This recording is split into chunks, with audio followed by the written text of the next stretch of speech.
Let's go. Let's go. Come on. Go ahead. Hello.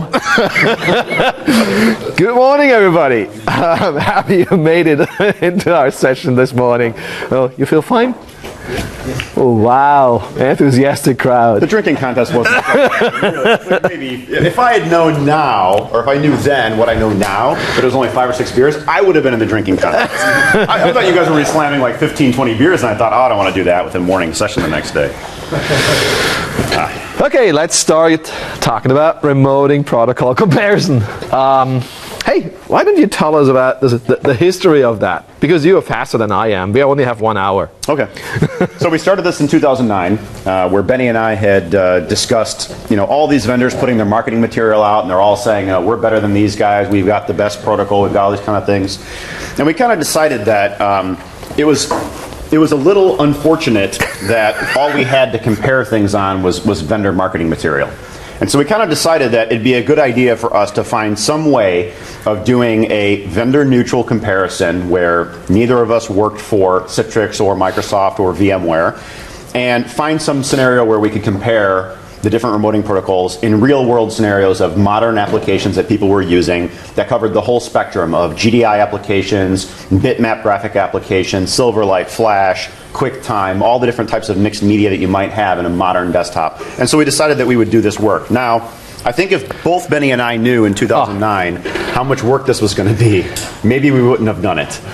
Because to date we have over 2,500 videos we've recorded that we use in these comparisons. And my wife, she keeps coming to my lab, and she looks over my shoulder, and she looks at the screen and says, "You're watching this video again? Yeah. Don't you get it?"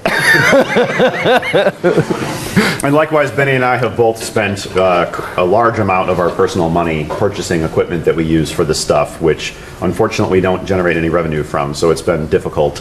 I remember when we were doing phase 3, we were doing all mobile devices, and I went to my wife and I said, okay, I'm going to buy an iPad 3, an Android tablet, a BlackBerry Playbook, and like all these different devices. And she was like, no, why are you doing this? And I was like, well, it's phase 3, it's mobile devices.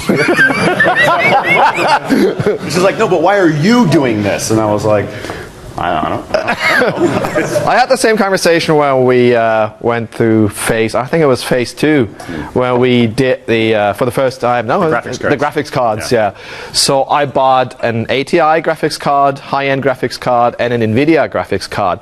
And in total, that was like close to €2,000. And my wife came to me and she said, wow, we could be on a vacation for that amount of money. And I said, yeah, but it's a lot cooler with the graphics cards. She didn't get that. That was a smart move on your part. Okay, let's get started. So what are we going to do over the next hour? It's first go through the test methodology, because we found out over the last years that this is the most important piece of our work, having a very solid test methodology. Because we had, well, about, when was that? A year and a half ago, 2 years ago, when we talked about PC over IP, and it didn't perform that well. And we presented the results at TechEd, and Microsoft recorded everything, and they delivered the resulting videos for free through Channel 9. So not only that the attendees at TechEd were able to see the results, it was out in the internet. And so everybody commented on that, and in particular Teradici commented on that, and that was very impressive.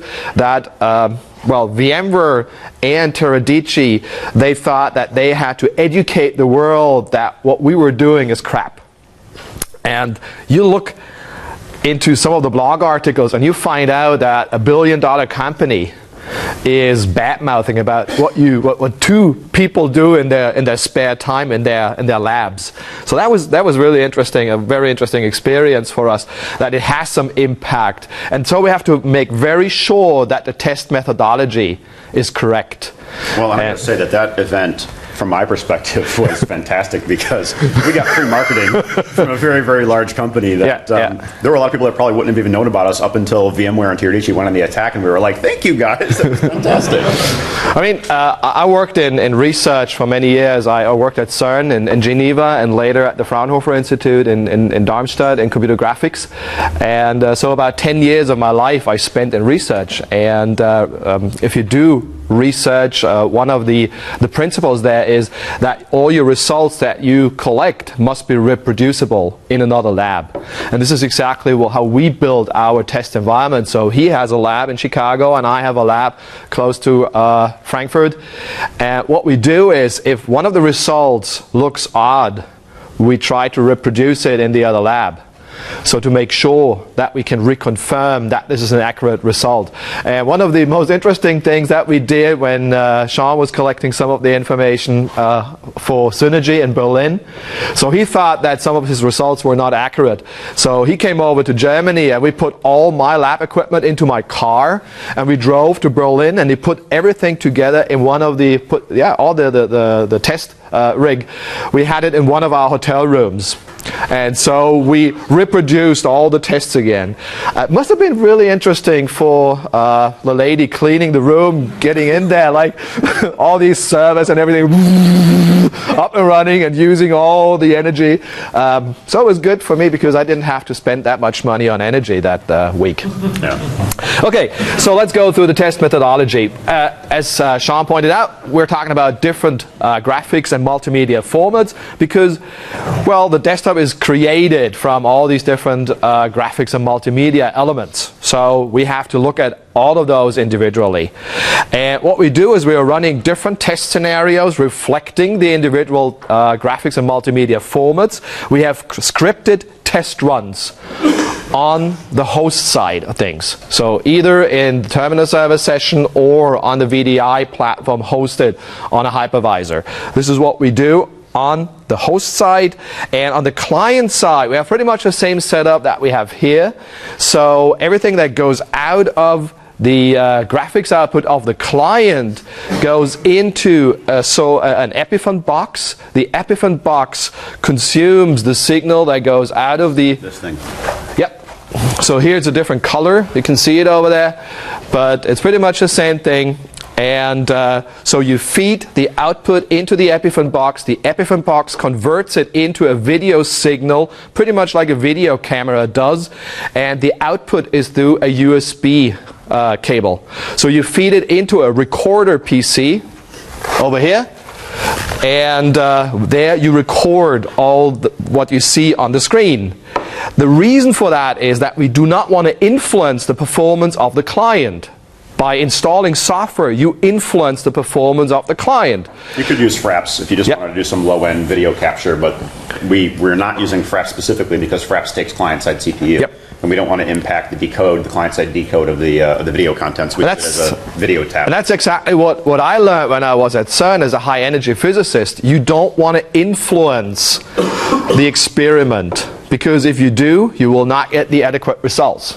So they implanted that into my head over a couple of years. And so the overall setup is that we're using this Epiphan box to do the recording. And in order to have some WAN emulation, we're using an apposite Linktropy 2, no, Mini 2. And that allows us to emulate WAN situations. To give you guys some background, like if you want to reproduce your own lab environment for this stuff, the Linktropy Mini 2 is a fairly low-end emulator. It costs under $1,000 US, so it's a fairly reasonably cost device. It does not do everything a lot of the high-end WAN emulators do, but it will let you do basic bandwidth, bidirectional bandwidth tuning, as well as latency and packet loss. It doesn't give you some advanced capabilities for traffic congestion replay. It doesn't give you a lot of jitter control, but it gives you some very basic capabilities. And the Epiphan device, the one we're using is a DVI to USB. There are higher end devices from Epiphan, but for our purposes, we keep the resolution at about 1280 by 1024 or lower for our testing purposes. So we're able to capture between 30 to 60 frames per second at that resolution. If we were trying to do higher resolution like 1080 or 2048 or something like that, you'd have to use a higher end frame capture device. That's okay. Thought about monowall or something for the WAN? You could use WAN-M as well if you want to use Yep, that. yep, WAN-M is yep, a fine solution yep. from Tata, and it's totally free. The only reason why we've used the hardware solution is because it's very easy to set up and carry around and move between environments. If you use WAN-M, you have to either install it on a hard disk or use a boot ISO. And you either have to use 2 NICs or you have to do a network routing solution to get the traffic emulated across it. So we find this box very easy to It's a very small box. You can carry it around. There are already 2 NICs, Yeah, exactly. Yeah. Okay, and for the test applications, we use some applications that represent the different graphics and multimedia formats, like GDI, PDF, and that was a funny thing. Yeah. So WordPad, we chose, one of our very first applications was using WordPad and just flipping through a document. And when we posted our phase 2 results for TechEd, Teradici was attacking us and VMware was attacking us for our results, and they had said, you specifically picked WordPad because you know that we have a problem with the way that WordPad displays graphics and how our protocol processes it. And I was like, no, I picked WordPad because it was in the OS. Like, honestly, I was being lazy. I didn't want to deploy Office just to test a basic GDI app, so I used WordPad because it was there. Like, I didn't know you guys sucked with WordPad. Like, that was who knew? So the other thing, videos, and we use different video formats for a very simple reason, because some of the video streams are redirected, so they are rendered on the client side rather than rendered on the server side or on the host side, and depending on the protocol. And this happens typically with WMV files, but it does not happen with QuickTime. QuickTime cannot be redirected. So this is why we're using QuickTime to find out how good is performance when you enforce host site rendering. So we do that in different resolutions. We use Flash and Silverlight to do the same kind of testing. Then we went more into the high-end graphics piece using WPF and OpenGL and DirectX, different versions of DirectX, making it very interesting to see what versions are really supported by the individual protocols. And that was amazing how different those protocols behave when it comes to the different high-end graphics formats. And let's be clear, on the 3D graphics stuff, we're not using things like CATIA and SolidWorks and that kind of stuff. We'd love to do those things, but getting a free license from Dassault is a little difficult. Yep. So we've specifically chosen things that are not really commercial software products that are easy for us to automate and are easy for us to script some licensing issues around. We hope someday to have representative, high-end designer softwares to use, but it becomes a licensing legal problem more than anything else. And then we have Sean's favorite application, which is Whack-A-Mole, because we wanted to have one interactive application, because if you have it all scripted on the host side, you do not see how it really behaves if you're interacting with the application. And this is something like the round trip time between mouse clicks and stuff really happens on the screen. That is something that really makes a difference if users accept the performance or they don't. And this is why, Sean, over time, he became a pro playing Whack-A-Mole. I am the leader on the ladder for this right now. As worldwide in Whack-A-Mole, I'm an expert at this point. And let me be clear, the reason why we did this one, up until this point, everything was sort of like a broadcast video stream that just came down to the client. And what we were not measuring well is what happens when something appears on the screen, you have to interact with it in a short period of time, send a mouse click back or send some keystrokes back, and then the server acknowledges that and paints the next piece of the screen. So that's why we introduced Whack-A-Mole as a method of measuring that user experience loop. And to be clear, I want to be very clear about this. This is the least scientific of all the tests because we could automate it. We could do some OCR, graphical recognition on the screen, and determine when a mole pops up and click it and that kind of stuff. But to date, this is the only test that is truly human interactive, meaning I play the game. And only he plays the game because I cannot keep up with him. Yeah, I get quite good at it. He plays as fast as he talks, so I cannot keep up with him. And there are some HTML5 tests that we introduced. Okay, the thing is that after recording the raw videos, and we record them at 60 frames per second max at a standard resolution that we have on the system, and we use an MPEG 4 version 2 encoder. We want to make sure that we always use the same encoder because we introduce new artifacts by compressing the videos that have not been there on the screen. So we want to make sure that the videos are comparable. So we both use the same codec. And after the raw videos have been recorded and uploaded to a Dropbox file share, which today uses like 50 gig.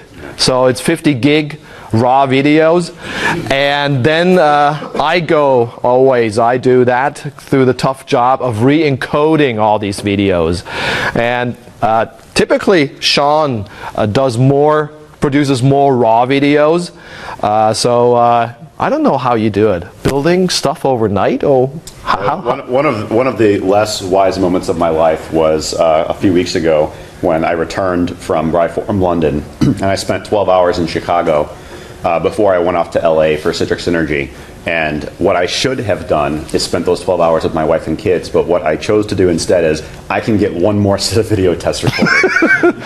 And when Benny heard that I did this, because I was at home for 24 hours and I spent the time with my family not touching a computer, and my wife really appreciated that. And I know that one more set of videos done. So on the other side, while everybody had a great time at Synergy at the tweet out, that was the name, the tweet out, I was sitting there and trying to convert all these videos because he had his job done. But I was sitting there, everybody was drinking beer and partying, and I was sitting there with my laptop. People came to it, what the heck are you doing? I'm converting videos. And because we want to have the same bit rate for all of the individual videos after converting them, because when we put them together in 4-ups, running 4 videos at the same time, again, we need to be fair. So it cannot be that one video is a lot larger than the others, and so the performance is degraded just by the playback performance that you get. And so we have to make sure that it's fair. And then we play it back in a 4-up player that was custom developed for us. So Joseph Gorsas, who lives in Hungary with his small company, he developed the 4-up player for us. So this is what we do, and then we play it back in this 4-up player. Now, a little bit about client-side rendering versus host-side rendering before we go into the first results. So you want to cover that? I'm not going to spend a ton of time on this, but I just want to mention that very briefly, different protocols operate in different forms. So if you take an approach of looking at classical RDP and classical HDX, they perform what's called hybrid rendering, meaning that some of the graphical elements get rendered on the client side, while some of them get rendered on the host side. So as an example, in the case of HDX, early HDX and RDP, even individual GDI graphical primitives would get rendered as a client-side API playback effectively. So they don't get sent down as a graphical bitmap object. Moving forward, many of the protocols are moving more towards host-side rendering, which is sort of the other form of this. Yep. So in advanced host-side rendering, like you have with VMware View on PC over IP, and you have with RemoteFX, pretty much everything that's on the host-side system is treated as one massive, graphical desktop object. And you have some advanced compression and coding schemes that optimize the delivery of that data down to the client-side machine. There's pros and cons of each approach, and we have covered a lot of those pros and cons in previous versions of our presentation. Yep. So I would say if you're interested specifically in what the advantages or disadvantages are of each approach, catch one of our older sessions from TechEd or something like that, or Brideform. Or talk to us. And you can see all the details on that. And one of the things why we wanted to know what the difference is between host-side rendering and client-side rendering is because of the new versions of RDP that were shipped starting with Server 2008 R2 SP1, because that was a time when RemoteFX was introduced. And RemoteFX is completely different to how Microsoft treated remoting previously. And what they did is they started rendering using using the real hardware that was available on the server. So because they do host-side rendering, and so they take advantage of graphical graphics accelerators that you have on the server side. Not many of us have graphics cards, high-end graphics cards in service, but the server vendors, they started offering you that kind of setups, in particular for these scenarios with RemoteFX, and now also with other protocols. We will cover that a little later. So the first idea that Microsoft had was, okay, we render on the hardware, and then we capture everything using a grid. And this is pretty much how many compression algorithms work. So you select like 16 by 16 or 32 by 32 areas on the screen, and you compress them individually. So you capture those first, then you compress them. The compression, again, uses hardware. So the graphics cards that you have with their GPUs, they allow you to do that stuff in hardware.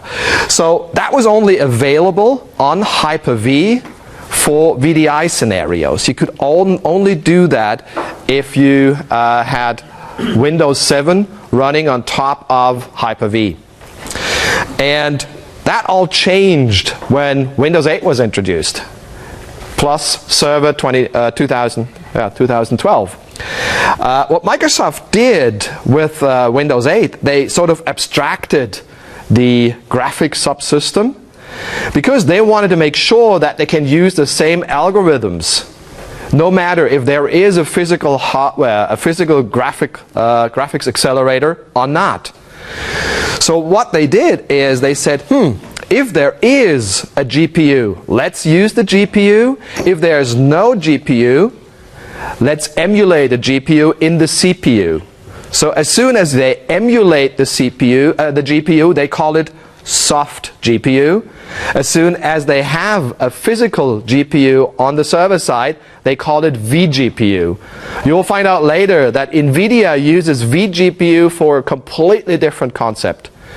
So what Microsoft does is not really virtualizing the GPU, but they call it vGPU. So we have to make very sure. API intercept. Yep. So if you're familiar with Vue 5.2, introduced VSGA. That's an API intercept method, meaning that they capture the API calls on the host side machine, they process it, and they send down the frames from the resultant graphical commands down to the client side machine as a bitmap image.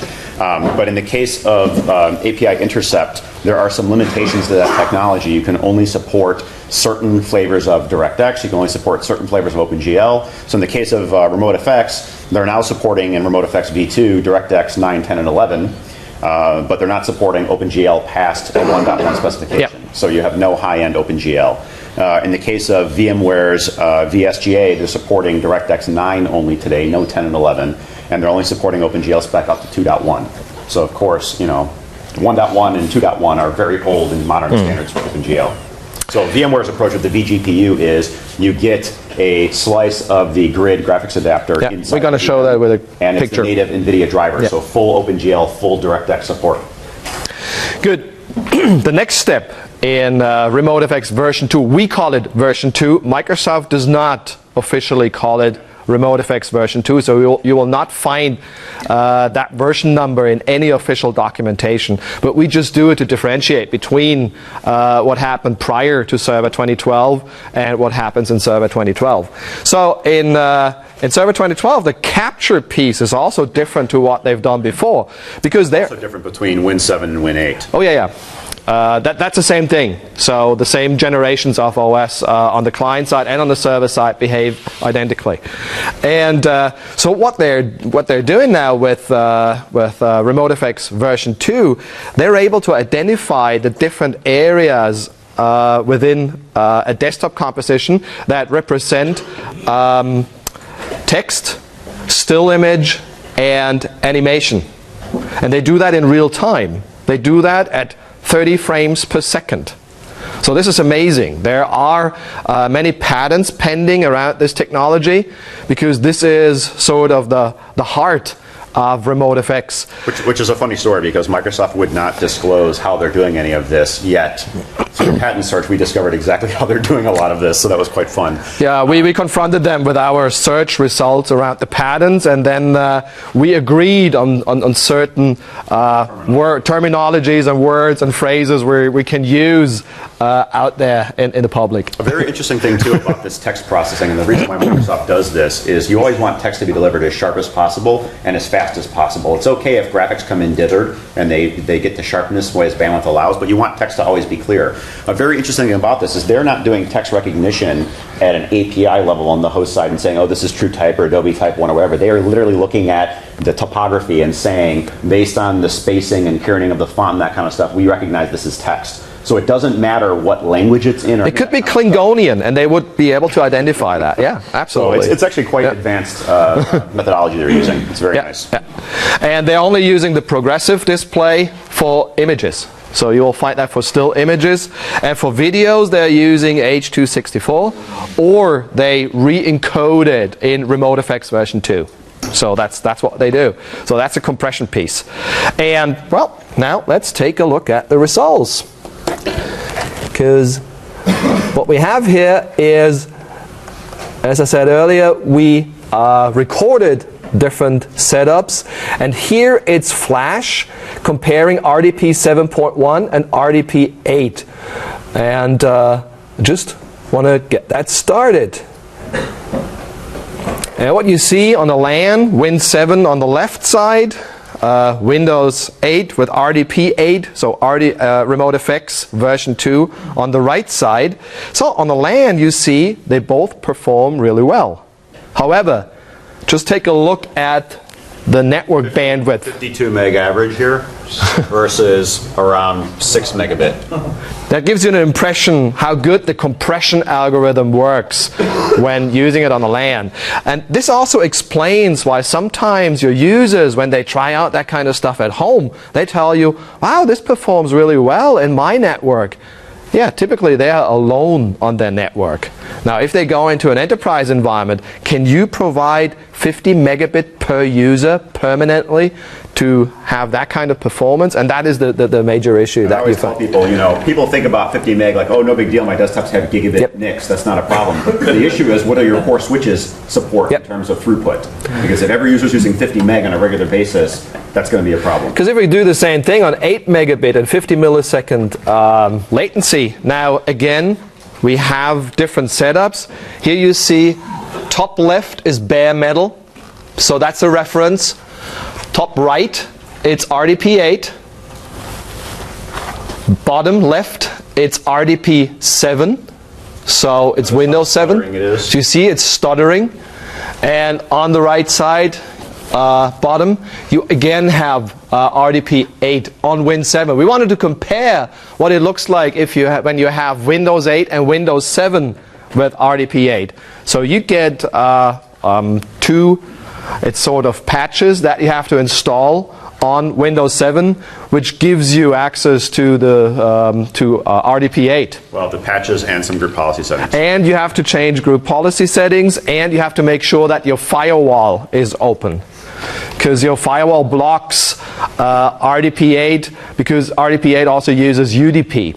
And this is why we ran that kind of tests. And you've seen the stuttering with RDP 7. We should mention, too, because I think there's been some misinformation being spread about RDP 8 by some industry analyst firms that results about remoting protocols. RDP 8 does use UDP. Yes. But it is absolutely not true that when you fall back to TCP, which is an automatic fallback, it goes from UDP to TCP, still uses 3389 on TCP. But when it falls back from UDP to TCP, it does not go back to RDP 7 mode. No. It still uses the enhancements of RDP 8. It is still an excellent protocol, and we've got results that will show you the differential between TCP and UDP, so you get an idea of how it performs.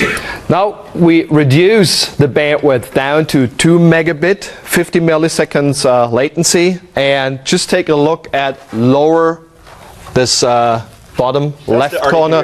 That's RDP that we love so much. The little blockiness and stuttering. And if you look at RDP 8, that comes pretty close to bare metal. You get some compression artifacts, but it's not bad. It's a very good performance. So this is really amazing. And now after you've seen the kind of compression that RDP 8 can do when we had it running on the LAN, it is clear why this is happening. So RDP 8 does a much better job there. What I've done here is I recorded a spectrum of how much does the performance degrade if you have 8 megabit, 2 megabit, 2 megabit at 2% packet loss, and 2 megabit at 200 milliseconds. And again, the amazing thing is that, yeah, it starts stuttering a little bit, in particular here with the packet loss. So sometimes you will see it for brief moments to sort of freeze. You have more jaggedness and more visual quality loss in the 2% packet loss than you do in some of these, and definitely versus the one up here where you got 8 meg. But still, performance-wise, it's usable. Well. It's usable, absolutely. For the first time, you can really use RDP on WAN connections. So that was a very clear result.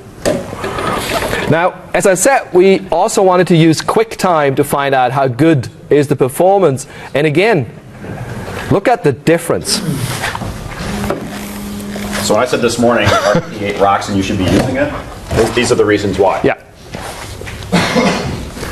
Oh, my coffee. Sorry, I forgot it. Oh. Thank you. It's cold. So you can definitely see that it is not exactly the same user experience as you have on the LAN, but UX-wise, it's definitely usable, even though you've got a situation where you're running through the display protocol versus having the higher amount of bandwidth that you have over here. You're not taking as much bandwidth, but this experience hasn't really suffered. Good.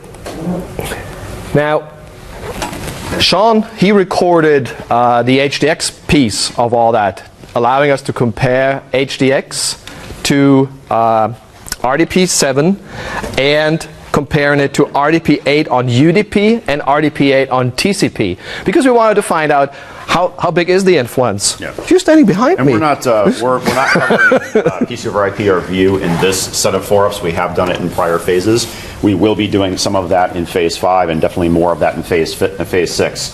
But let me just cover some of the RDP versus HDX stuff. So let's jump into the same QuickTime one. Now we're constraining ourselves to 2 megabits per second. We've got 50 milliseconds of latency. And the upper left, we've got Win7, so the classic RDP, classic RDP 7. Over here, we've got Win7 on Zen Desktop 5.6 Feature Pack 1, RDP8 on TCP, and RDP8 on UDP. Notice the RDP7 largely unusable. You're getting the graphical blocks painted across the screen. HDX doing a great experience, out of the box. But notice the RDP8 on TCP and UDP both doing a reasonably good job, pretty much equal to that of Zen Desktop in terms of the user experience. And the beautiful part about this RDP8 is I don't have to use a virtual desktop stack to support this. That's the thing a lot of people don't realize about RDP8. All you need to do is download the hotfixes, apply them to Windows 7 box, set the group policy, and this works on virtual desktops, physical desktops, everything. So just deploy it in your environment and use it for all of your remote desktop connections. You don't need to do VDI to get the benefits of RDP8. You just have to install it and configure it. Out of the box, you get better experience. What do you want next? So let's do this QuickTime one at the. So now we have 12 megabits, but we have 300 milliseconds of latency, and we have some packet loss. So we got 1% packet loss here, both TCP and UDP, and you'll start to see a difference on why the UDP solution helps RDP8 when you start having packet loss. Definitely notice more stuttering here, a bit more of a fluid experience when you're using UDP. And this is because of the nature of UDP. It doesn't have problems when you lose packets and you have to retransmit. There's no ACK process. So UDP will be smoother in situations where you have large amounts of packet loss. Again, RDP7 unusable, HDX providing a great experience out of the box. And the HDX one, by the way, will get even better, of course, with Zen Desktop 7, the new super codec, H.264 transcoding, and it will look a lot better, too, on non-Windows clients, because today we're doing this work on all Windows endpoints. So let's do the Flash HD. Sure. So we're just going to do this one for a few seconds and then we'll pop out of it. So what we have in the situation here is the RDP7 one at 2 meg is going to really struggle repainting the Flash. The Citrix one is going to take longer to buffer because it's doing client-side Flash playback, but you're going to notice it's the absolute smoothest. So even though RDP8 is a much better protocol, at 2 megabits per second and 50 milliseconds of latency over the WAN, the video will not be quite as smooth. You see some stuttering there with the video playback. Now, if we had audio with this as well, you'll have okay audio playback, but because of the video being degraded, it's not going to be a great user experience. But let's now pump that up to 8 megabits and see the experience now. Again, RDP wasn't designed for super low amounts of bandwidth. It's ideal for things like video if you have 2 to 5 megabit. And what you're noticing now is that now that we've got 8 meg of bandwidth with the same amount of latency, you're now seeing a much smoother experience. So what it basically tells you is that this flash content probably requires about 3 to 6 megabits per second on a regular basis to have a smooth experience. So at 2 meg, it's a little too constrained, but if you get enough bandwidth, it's going to do better. And of course, Zen Desktop having the client-side flash is going to look good at any amount of bandwidth for the most part. So one thing that we found, the bit rate is fast enough. Sorry, one thing that we found out is that 8 megabit seems to be the sweet spot. In particular for RDP. Well, for rich video. Rich video, yeah. If you have HD video, you have to be in the 5 to 8 megabit range to support HD video streams. Unless you're going to do heavy compression and reduce it or do frame dropping. Okay. HTML5? Yep, we'll do some HTML5. Good. The monsters. So this is an HTML5 demo. We're doing this in Chrome because up until IE 10, Microsoft lacked good HTML5 support, and even now it's still kind of getting there. So Chrome is much further along on HTML5. And this starts out as just this sort of rotating cube, but as this cube expands out into this monster thing, you'll start to see with some of the protocols, you'll see some stuttering here on the TCP solution. The UDP one is a little bit better, but even it's not as fluid as the Zen Desktop one up there. So definitely Zen Desktop doing the best job rendering this in the constrained bandwidth scenario. Now let's back up again and pump the bandwidth up to 8 meg and see how these things do. So now same latency but with 8 megabits per second, and if you accelerate that forward a bit. Now you'll see with the 8 megabits, even the TCP-based RDP8 and the UDP-based one, much closer to the Citrix solution in terms of the fluidity of the rotation of the object. So again, bandwidth is always a continual problem when you have higher-end rich graphics. Let's skip the. Actually, no, we should show the WMV. That's a good one. WMV HD. Let's do that. Okay. So the reason why we want to show this one is because there's some interesting weird things that happen. First of all, Zen Desktop, you're going to notice that the video is only 3/4 of the screen. This is some kind of a bug or glitch in Zen Desktop, and the Citrix engineers have not been able to figure out exactly what went wrong with this yet, so we're still working on that one. In addition, these two bottom ones for RDP8, these were supposed to host-side render. But for some reason, they're doing client-side MMR, which is the streaming of the video content down to the client. That's also not supposed to happen. And the Microsoft guys have not yet figured out why that's happening in our testing. We can reproduce this consistently. Yeah, and we presented that in Redmond when we met with the RDS team. And because we wanted to ask them, why is this happening? And they were looking at the results like, this should not happen. And we thought you can explain to us why this happens. And they said, no, this must be a bug. And so we're still working with Citrix and Microsoft on fixing those two issues, but and this of course will be different in the Zen Desktop 7 world. So we're going to reevaluate these for the next time we do these presentations to include some Zen Desktop 7 stuff once it reaches final release. What? Let's do the 8 meg just to show that giving more bandwidth you can solve some of the fluidity issues. So we're still going to get client-side MMR. We're still going to get the weird Zen Desktop stuff going on up there with the 3/4 of the screen. But notice now, even though it's MMRing, because we've got 8 megabit and this is an HD video, we have enough bandwidth that we can, in fact, stream the content to the client, and the performance is quite good. Let's do some whack-a-mole. My favorite. So again, Zen Desktop, there's literally no bandwidth going on here because this client flash is completely stored on the local disk at this point. So extremely fluid experience hammering on these little moles. RDP7 actually not doing that bad even over that latency, but you can see a tiny bit of delay. Down here on RDP8, these are both actually pretty good user experience. You see some minor delays, but it's actually quite good. Now let's go back. And look at one with 12 megabit, 300 milliseconds, and 1% packet loss. And this is where you're going to see RDP7 becomes completely unusable. You see me clicking on these things, but they're not actually registering until a few seconds later. Zen Desktop, because it's client-side flash, again, indiscernible from a local experience. And now you see down with RDP8 on TCP, there's lag here. I'm hitting the object and I'm 1 or 2 or 3 moles ahead of where the hammer is going. Just look at the results at that point. And that's pretty much a good score. The score is a little tough to I'm obviously clicking these things, so I'm not slightly faster in one versus the other, but I'm definitely not going to be 200 or 300 points ahead in these cases. So clearly you can tell the user interactive is much better on these other solutions. But in the UDP-based one, notice I don't have as much lag as I do on the TC-based one. So clearly UDP, once you start introducing packet loss, really shows its benefits. Now, that's not to say that UDP is necessarily the best protocol for all customers, because UDP is difficult to deal with on the LAN. So when you have large amounts of UDP traffic, you can't really traffic shape it the way you can with TCP and that kind of stuff. So this becomes a challenge. But it definitely does help out in areas of high packet loss. And by the way, 1% is not what I consider high. That's sort of like de facto internet amount of acceptable packet loss. You may have, to some regions of the world, 3% packet loss. So these things get even worse.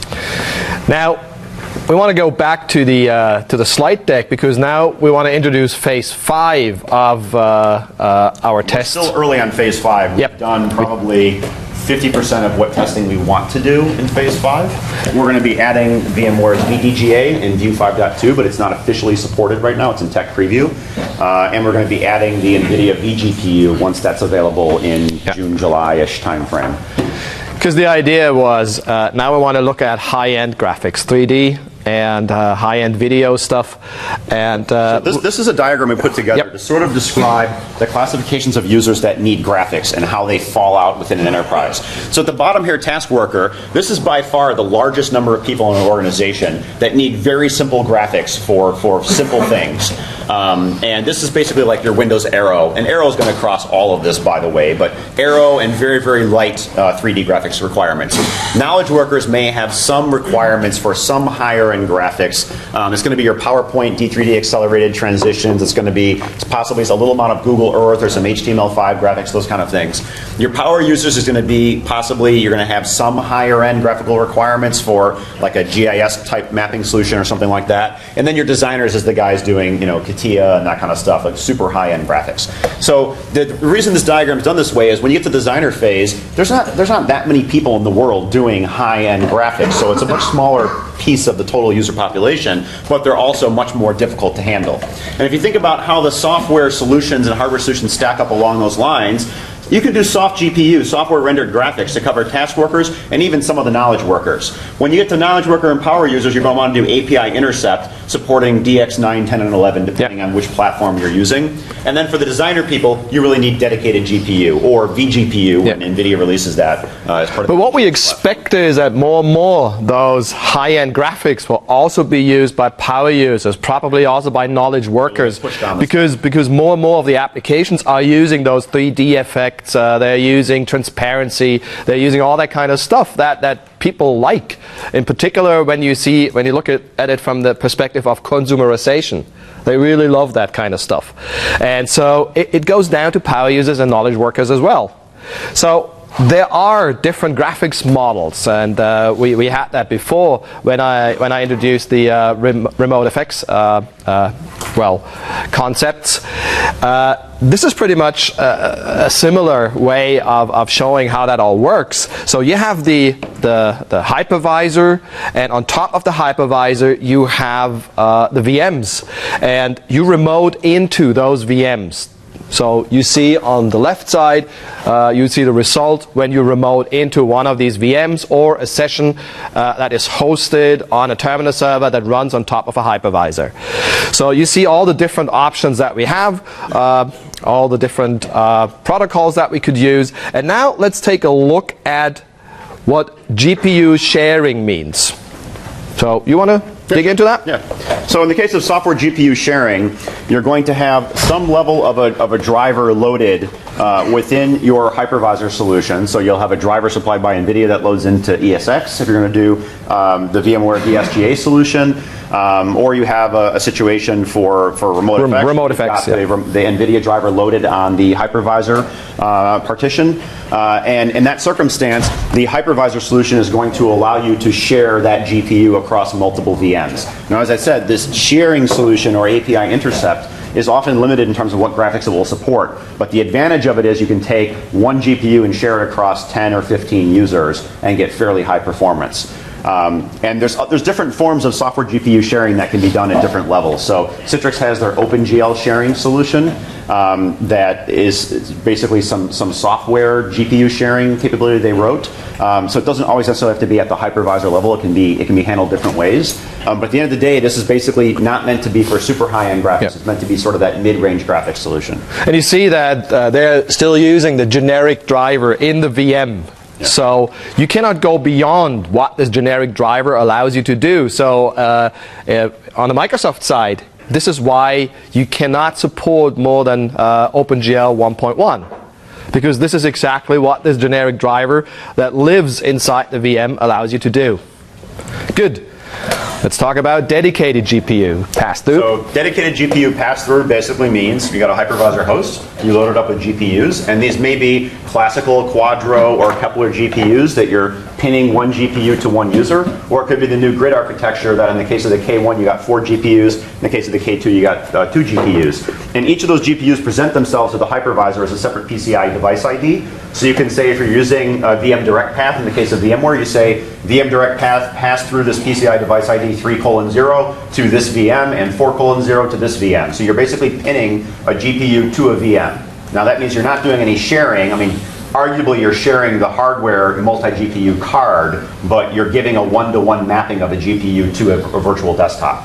The advantage of this solution is, as we've illustrated here, you actually load the real NVIDIA driver inside the client VM. And what that exposes then is all the capabilities in the case of NVIDIA of CUDA. So if you're using applications that rely on the CUDA API, all of that will be accessible. Yeah, full fidelity. Yeah, and all OpenGL specification through 4.3. So all of that's accessible inside your VM.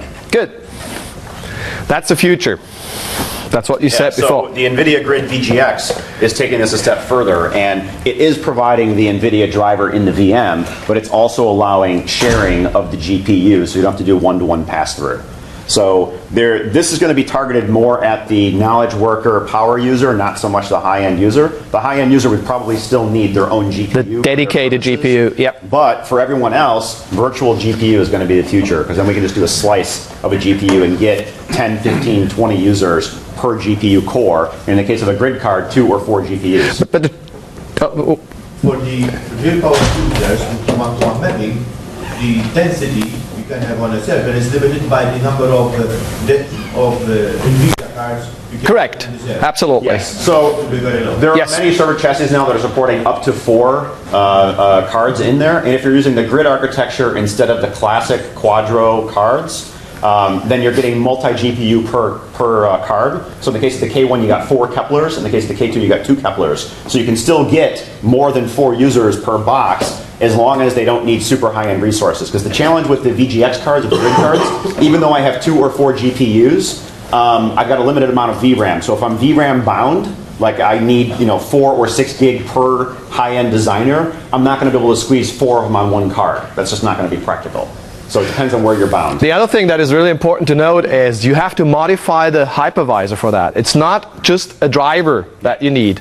It's a real hypervisor component. So the hypervisor vendor has to talk to NVIDIA to allow them to include a piece of software into the hypervisor. So this will be shipping initially for Zen Server, and the plans aren't announced yet for vSphere or for Hyper-V. Yeah. My guess is vSphere would be next. Hyper-V will probably be last because they're doing RemoteFX.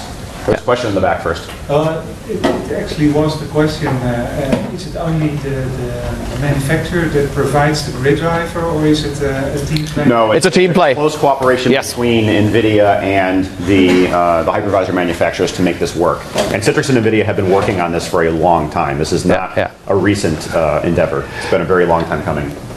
Has this something to do with BTD? No. The prior slide where we said direct dedicated GPU pass-through, that's BTD. This is not specifically BTD related.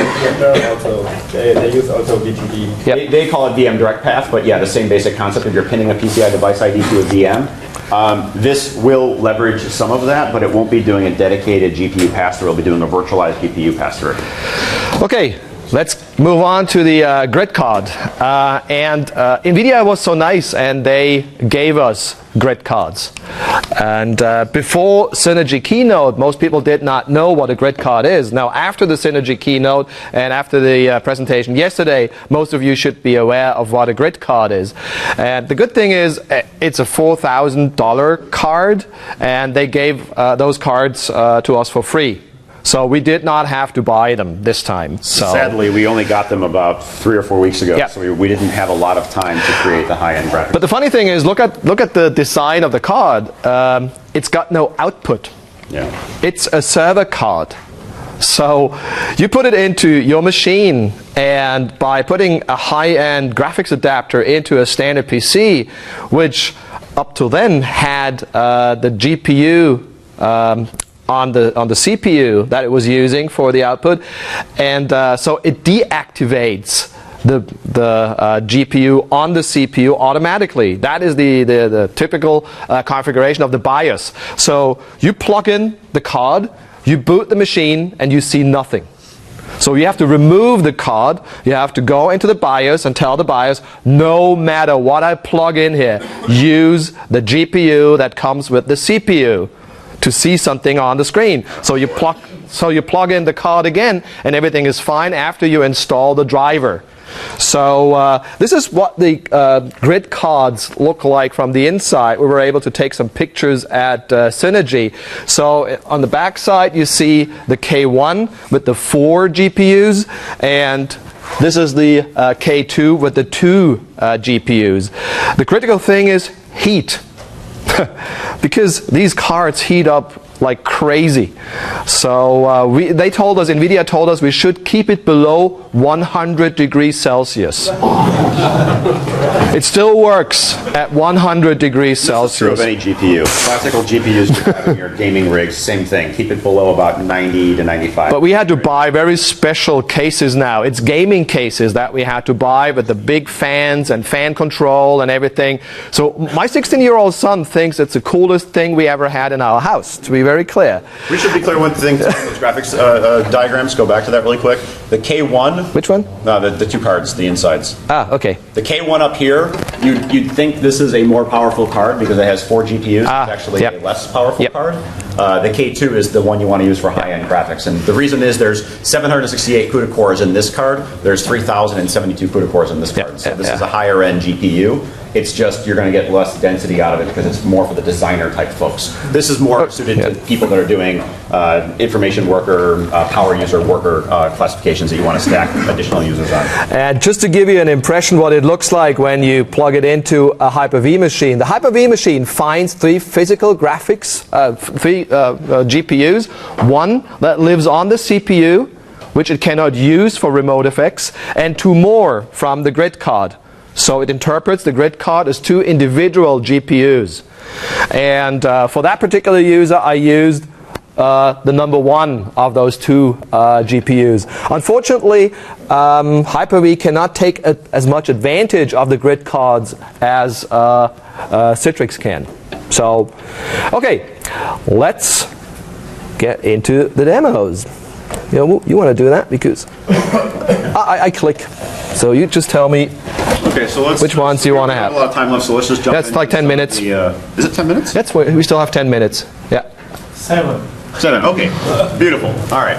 So let's jump into let's skip some of these earlier ones here. Let's jump into the hardware OpenGL cloth 21. 21. That one here? Oh, okay, yeah, we could. The one that one here. Oh, you're way up there. Let's skip over LAN. LAN's interesting, but let's skip over that. Let's just jump right to. So yeah, we'll do HTML5 monster. That's fine. Okay, let's do that. So now in this situation we have HDX 3D Pro, so Zen Desktop with the HDX 3D Pro functionality. Over here we've got PC over IP shared VGA. Down here we've got RemoteFX virtual GPU, and we have RemoteFX soft GPU. So this one is not necessarily leveraging the graphics card for the rendering compression piece the same way that the vGPU is. But notice here that HDX 3D Pro, incredibly smooth even at 2 megabit. Shared VGA, this runs, it's just not quite as smooth as having a dedicated GPU. So this is API intercept, this is API intercept, this is soft GPU. So just giving you a perspective on It's not a fair comparison that we do here, Yeah. to be very clear. So using one dedicated GPU for the user is something different as using a shared GPU for all the users, which cannot use all the resources that the GPU provides. That's absolutely true, but on the flip side of that token, I like to think of it this way. We're using one user. Yep. Even though it's a shared GPU platform, one user is using all the power of that GPU. So Benny is absolutely correct. It's not a fair comparison to show dedicated GPU versus shared. However, for one user testing, I think that's fair to compare these things. Good. So let's OpenGL. jump into the hardware OpenGL. Now, you're going to notice that the bottom half of this graph is noticeably blank. And again, that's because this is hardware OpenGL, which Microsoft has zero support for aside from the 1.1 specification. So this is a major, major Microsoft problem for high-end graphics market that they don't support OpenGL.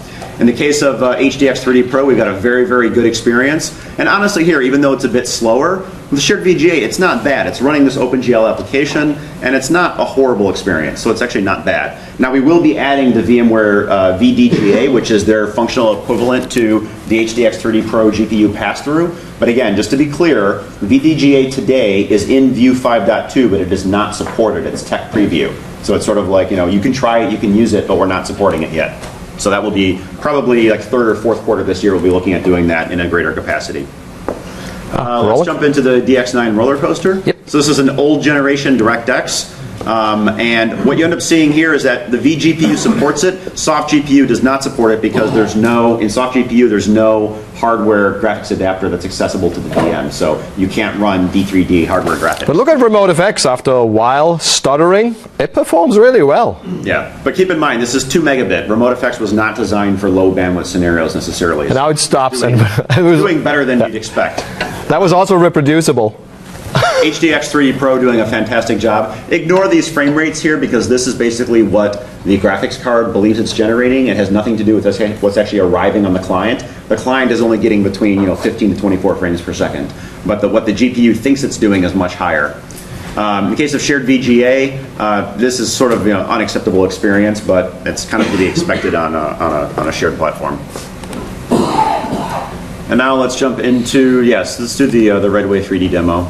So now we've got, again, a situation where we've got a rich graphics demo that's relying on some OpenGL. So again, noticeably absent are the RemoteFX solutions. But you can definitely see on the GPU pass-through how much better the user experience is than on a shared GPU platform. So once we get a little bit going here, you can start to see some of the animations. Oh yeah, here it starts. How much smoother the HDX 3D Pro is on the 2 meg constrained bandwidth. So let's flip out of that one. Let's jump into some of the 8 meg demos. So now let's do, actually we got a different demo here. Let's do OpenGL Claw since we already showed that one before. That one? No, down here. Down. The X. That one? So now we're going to put 200 milliseconds of latency, but we're going to get, it wasn't me. So now we have 200 milliseconds, and even with 200 milliseconds, HDX 3D Pro is still doing a great job. But notice with the shared VGA, even with 200 milliseconds, not doing bad. Keep in mind, PC over IP is using UDP, so it actually does a pretty decent job of latency and packet loss. Now we don't have much packet loss in this case, but the important thing is OpenGL, we're supporting this with the VMware shared VGA as long as it's OpenGL 2.1 or lower. So you can't do OpenGL 4.3, but you can do some older generation OpenGL in hardware. All right, let's drop down, and we've got one demo here in the 12 meg. So let's do the HTML5 monster with 300 milliseconds and 1% packet loss.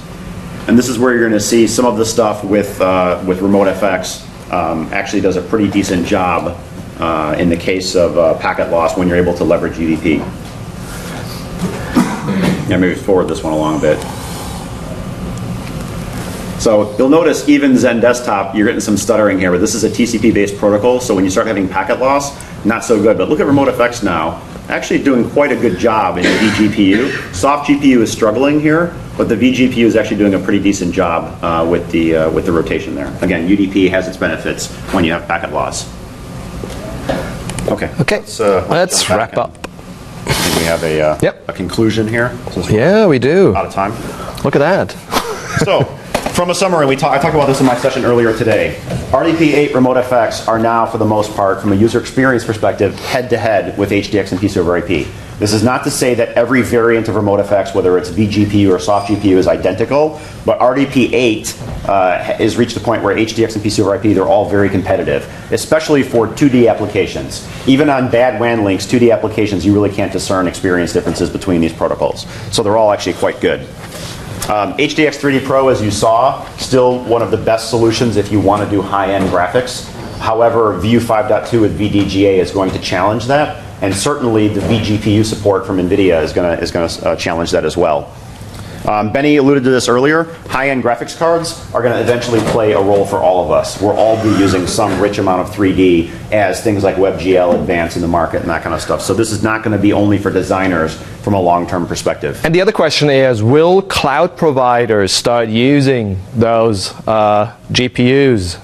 If they do, how much can we benefit as an end user from that? Is it acceptable? Because that would be a way to provide, well, legacy applications that are hosted on a Windows platform. So Windows applications hosted on a Windows platform through the cloud in an acceptable quality, even if it's high-end graphics. So you can get this now today in Amazon. Yeah. Amazon has GPU compute instances that you can rent by the hour and run high-end graphics. And if price goes down for the graphics cards, which it always does, because today you pay $4,000 for a card, I don't believe that any of the cloud providers, if they buy those cards in large quantities, will pay that price. And then over time, the price will even go more down.